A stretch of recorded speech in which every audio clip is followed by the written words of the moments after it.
कि बात कर रहे हैं वेजिटेटिव प्रोपेगेशन, जैसे कि हम प्लांट रिप्रोडक्शन में पहला हम बता दिए थे सिंपल ऑर्गेनिज्म। सिंपल ऑर्गेनिज्म हम लोग बडिंग, फ्यूजन, हमारा बैटिक फ्यूजन, मल्टीपल फ्यूजन, ये सब के बारे में, स्पोर फॉर्मेशन के बारे में, मतलब कि जैसे कि एक सिंपल ऑर्गेनिज्म होता है हमारा प्लांट का, कि उसमें हमारा कैसे रिप्रोडक्शन, मतलब कि 1 से 2, 2 से 3, मतलब कि वो रिप्रोडक्शंस हमारे करते हैं। उसके बाद आते हैं हमारे वेजिटेटिव प्रोपेगेशन, जो हमारे प्लांट्स में होते हैं, ठीक है ना। प्लांट्स में हमारे होते हैं वेजिटेटिव प्रोपेगेशन। इसकी कहने की मतलब ये हुआ कि यहाँ पे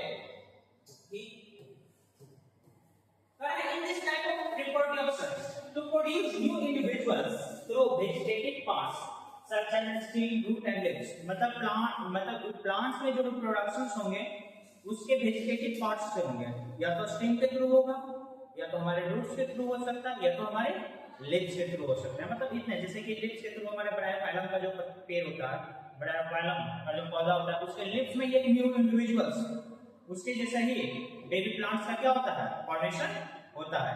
तो ये हुए वेजिटेटिव प्रोपेगेशन, इसलिए हम इसको बोल रहे हैं वेजिटेटिव प्रोपेगेशन। क्यों? क्योंकि ये प्लांट के वेजिटेटिव पार्ट्स में ही क्या कर रहे हैं, रिप्रोडक्शंस कर रहे हैं, या तो स्टीम के थ्रू एक हमारे न्यू फॉर्मेशन कर रहे हैं। जैसे कि हम लोग रोज गुलाब का पौधा लगाते हैं, उसको हम लोग कट करके दूसरा पौधा लगाते हैं, गुलाब का पौधा कट करके, फिर स्टीम के थ्रू भी हम लोग लगाते हैं, तो स्टीम के थ्रू हो गया। रूट्स के थ्रू, रूट्स के मतलब जैसे कि आलू वगैरह लगाते हैं, पोटैटो, आलू, या तो हम लोग मतलब बात करते हैं शुगर के, गन्ना का रूट्स को क्या किया जाता है, उसको लेयर बाय लेयर जो रहता है उसमें गन्ना का उसको लेयर को काट के क्या कर दिया जाता है, लगा दिया जाता है लिप्स के थ्रू। तो ये हमारे प्लांट्स के हैं वेजिटेटिव पार्ट्स, तो इसीलिए हम लोग बोल रहे हैं इसको vegetative propagation. The vegetative propagation takes place in plant which do not produce seed or cannot germinate। Vegetative propagation हो रहा है जैसे कि अब प्लांट्स के लीव्स से, या तो हमारे स्टीम से, या तो रूट से एक न्यू इंडिविजुअल्स बेबी प्लांट्स का क्या हो रहा है, फॉर्मेशन हो रहा है। तो उसमें सीड्स कहां से आएंगे, बीज निकलेंगे स्टेम में, लिप्स में बीज होगा नहीं होगा, या तो हमारे रूट्स में बीज होगा नहीं होगा।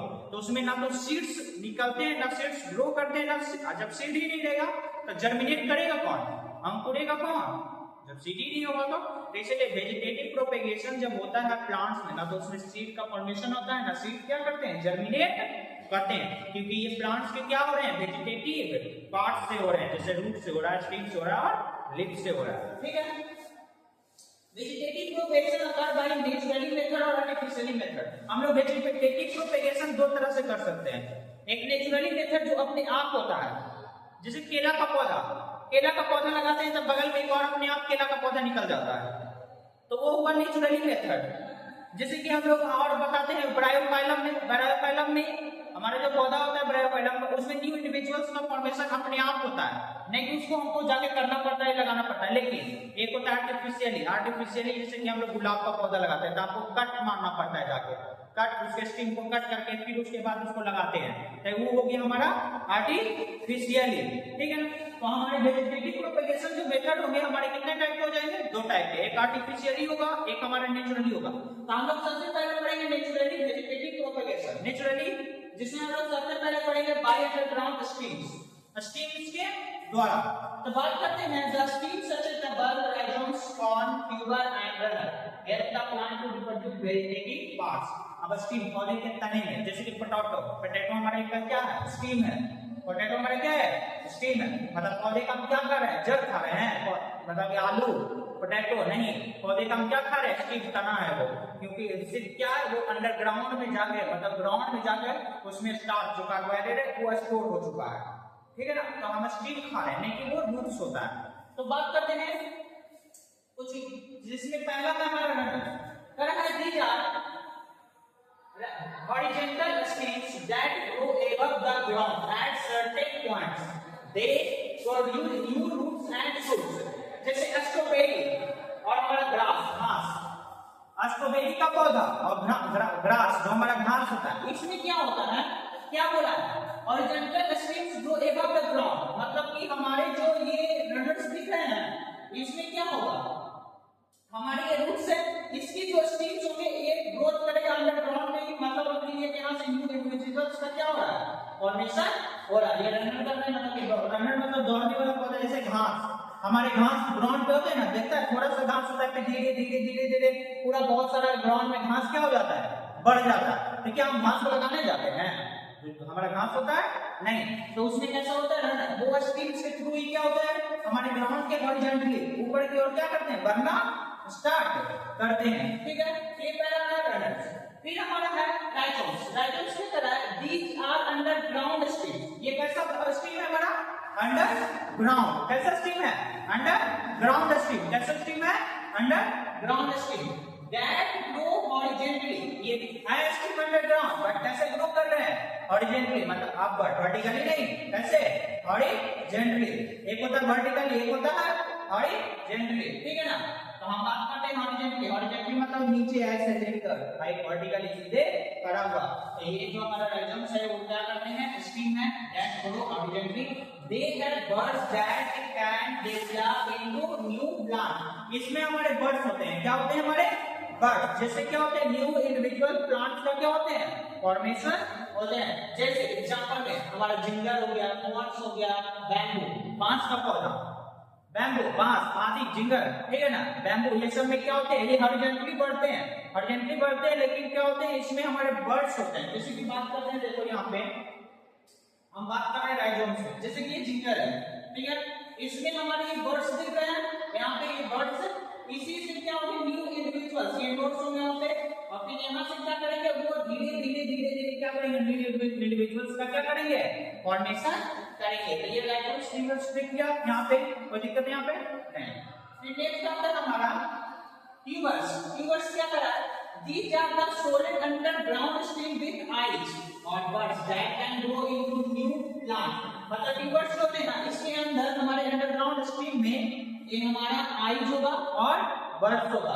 जैसे एग्जांपल में पोटैटोस, ट्यूबर्स का सबसे एग्जांपल अच्छा एग्जांपल कौन हो गया हमारा, पोटैटोस। पोटैटोस की बात करते हैं, यहाँ पे देखो ये आलू दिख रहा, ट्यूबर, पोटैटो, पोटैटो में यहाँ पे हमारा ये आईज होता है, क्या होता है यहाँ, आईज, और यहाँ पे ये जर्मिनेटिंग बर्ड्स। जैसे आलू देखा होगा, आलू में व्हाइट कलर का, अगर आलू को हम बहुत देर छोड़ देते हैं, छोड़ने के बाद उसमें देखते हैं पुराना हो जाए, तो उसमें व्हाइट कलर का लेयर निकलना स्टार्ट होता है। आलू में व्हाइट का कलर निकलता है ना, वो आलू क्या हो रहा है, जर्मिनेट कर रहा है, ग्रो कर रहा है। अब उसी आलू को क्या किया जाता है, जहां पे से जर्मिनेशन हुआ, जैसे कि यहाँ पे एक अंकुरित हुआ, यहाँ पे अंकुरित हुआ, इसको पार्ट बाय पार्ट करके क्या करेंगे, मतलब एक पार्ट को लगा देंगे इधर, एक पार्ट को लगा देंगे इधर, मतलब कि 3 पार्ट में क्या करेंगे, उसको काट के लगा देंगे, तो वहां से न्यू इंडिविजुअल्स पोटैटो प्लांट का क्या होगा, फॉर्मेशन होगा। तो पोटैटो में क्या हो रहा है, ट्यूबर, ट्यूबर मतलब पोटैटो, ट्यूबर के बारे में मतलब ट्यूबर का एग्जांपल क्या हो जाएगा, पोटैटो, क्योंकि इसमें क्या है, आईज और बर्ड्स, आईज और बर्ड्स, जिससे वो क्या कर रहे हैं, बर्ड्स के थ्रू, बर्ड्स क्या कर रहे हैं, जर्मिनेट कर रहा है, आई बर्ड्स क्या कर रहे हैं हमारे, जर्मिनेट कर रहे हैं, जर्मिनेट कर रहा है, उससे न्यू इंडिविजुअल्स का क्या हो रहा है, फॉर्मेशन हो रहा है। फिर हमारे नेक्स्ट आते हैं बल्ब्स। क्या करना है, these are underground structures containing a shoot stream surrounded by fleshy leaves that store food। मतलब बात करते हैं बल्ब्स जो होते हैं ना, these are underground structures, ये भी हमारे कैसे होते हैं, अंडरग्राउंड, मतलब जमीन के नीचे अंडरग्राउंड स्ट्रक्चर्स होते हैं, containing a short streams। इसका जो तना होता है ना, शॉर्ट होता है, कैसा होता है, शॉर्ट, लॉन्ग नहीं, शॉर्ट, छोटा। surrounded by fleshy leaves that store food। इसके surrounded एक fleshy leaves होते हैं, जो उसको क्या किया जाता है, surrounded, जैसे प्याज, ओनियन के चारों तरफ उसका कवर लगा हुआ रहता है, एक फ्लेशी, जो उसको अंदर में वो स्टोर रहता है हमारा क्या, फूड, उसको क्या किया, अरे ओनियन खाते तो इस तरह का फूड ही है ना, ओनियन को खाते हैं, सब्जी में डाल के खाते हैं, ठीक है ना, फूड है। तो ओनियंस हो गया, हमारा गार्लिक हो गया, प्यूपलिस हो गया, ये सब जो हमारे किसके एग्जांपल है, बल्ब के। देखो यहाँ पे जैसे कि बात कर रहे हैं हम लोग किसका, ओनियन का, ओनियन में जो हो रहा है ना, ये देखो ये बल्ब, ये ऊपर में क्या लगा हुआ है, ये जो कवर दिख रहा है क्या है हमारा, बल्ब, ये मॉडिफाइड लीव्स होते हैं, ये क्या है, मॉडिफाइड लीव, वो जो स्टोर किया हुआ जो दिख रहा है इसे कहते हैं क्या हमारा, मॉडिफाइड लीव। इसी में होते हैं एक्सिलरी बर्ड, यही है, यही क्या है हमारा, एक्सिलरी बर्ड। यहीं से क्या होगा, एक न्यू इंडिविजुअल्स प्लांट का क्या हो सकता है, फॉर्मेशन होगा, ठीक है ना। फिर उसके बाद हम बात करते हैं कौन सी बात करते हैं, these are solid bulb like underground streams। Example में ग्लैडियोलस एंड द कोर्डस, ये सब जो कॉन्स में होंगे ना, ठीक है ना, ये सब में का एग्जांपल। तो ये हमारे एग्जांपल्स हुए किसके, वेजिटेटिव प्रोपेगेशन बाय स्टीम के द्वारा, ठीक है। यहां तो समझने में कोई दिक्कत फिर यहाँ पे देखो रूट प्रोपगेशन में हम बात करते हैं, रूट प्रोपगेशन में हमारे सिर्फ पहले हम आगे चलेंगे रूट वाला में, ठीक है ना। फिर हमारे लीव्स होगा ये सब बता है बाय अंडरग्राउंड। फिर हमारे लीफ के द्वारा होगा पहला में, ये हमारे लीव्स के द्वारा बताएंगे, फिर स्वीट पहले हमारे रूट्स के द्वारा होगा, ठीक है। चलिए इसको